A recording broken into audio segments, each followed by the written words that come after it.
মুহাম্মদ ইউনুস বাংলাদেশী সামাজিক উদ্যোক্তা, ব্যাংকার, অর্থনীতিবিদ এবং সুশীল সমাজের নেতা, যিনি ২০০৬ সালে গ্রামীণ ব্যাংক প্রতিষ্ঠা এবং ক্ষুদ্রঋণ প্রচলন করেন।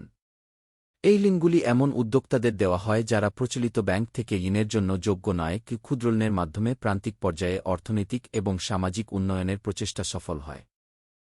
ইউনুস ক্ষুদ্রঋণ ও ক্ষুদ্রবিত্ত ধারণার প্রবর্তনের জন্য এবং গ্রামীণ ব্যাংক যৌথভাবে নোবেল শান্তি পুরস্কার লাভ করেন। এবং সাংস্কৃতিক ও সভ্যতার বিভিন্নতার মধ্যে ইউনুস এবং গ্রামীণ ব্যাংক দেখিয়েছে যে এমনকি সবচেয়ে দরিদ্র মানুষও তাদের নিজস্ব উন্নয়নের জন্য কাজ করতে পারে। ইউনুস বেশ কয়েকটি জাতীয় এবং আন্তর্জাতিক সম্মান পেয়েছেন, যার মধ্যে রয়েছে মার্কিন যুক্তরাষ্ট্রের সম্মাননা। তিনি প্রথমে মার্কিন যুক্তরাষ্ট্রের মার্কিন পররাষ্ট্র দফতর থেকে ফুলব্রাইট স্কলারশিপ পান, পরে ২০০৯ সালে যুক্তরাষ্ট্রের প্রেসিডেন্সিয়াল মেডেল অফ ফ্রিডম এবং ২০১০ সালে কংগ্রেসনাল গোল্ড মেডেল পান। ২০২০ সালে তিনি ন্যাশনাল এন্ডাওমেন্ট ফর ডেমোক্রেসি থেকে একটি চিঠিতে স্বাক্ষর করেন। ২০১১ সালে ফেব্রুয়ারিতে ইউনুস সাস্কিয়া ব্রুইস্টেন, সোফি আইজেনম্যান এবং হ্যান্স রাইটজের সাথে একত্রে ইউনুস সামাজিক ব্যবসা, গ্লোবাল ইনিশিয়েটিভস প্রতিষ্ঠা করেন।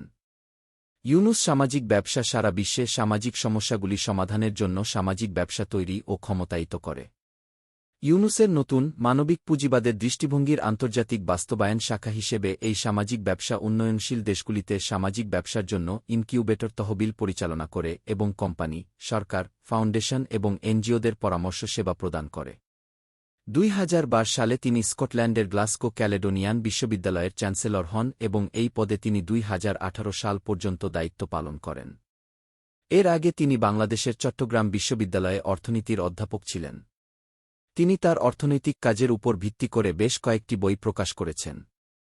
তিনি গ্রামীণ আমেরিকা এবং গ্রামীণ ফাউন্ডেশনের প্রতিষ্ঠাতা বোর্ড সদস্য, যা ক্ষুদ্রঋণকে সমর্থন করে। মুহাম্মদ ইউনুস ১৯৯৮-১৯০০ থেকে ২০২১ সাল পর্যন্ত জাতিসংঘের কার্যক্রমকে সমর্থনকারী জনহিতকর সংস্থা ইউনাইটেড নেশনস ফাউন্ডেশনের পরিচালনা পর্ষদে দায়িত্ব পালন করেন।